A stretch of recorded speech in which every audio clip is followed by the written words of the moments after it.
So, ano tong telltale? So, ito yung ibang word sa mga marites o marisol o sa mga chismoso at chismosa. Pero ang distinction nitong telltale is yung mga confidential information. Kumbaga, hindi naman basta chismis ito eh. Ito yung talagang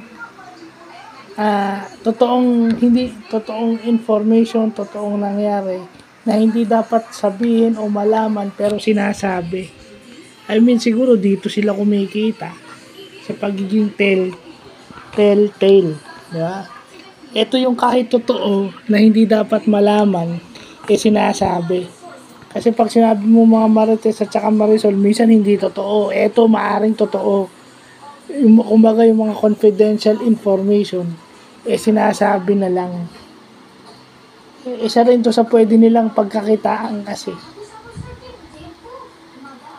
They demand money out of it. So, yun. Buti alam natin yung telltale na yan. Butit na lamang ko yan. Pang pa-increase ng English vocabulary.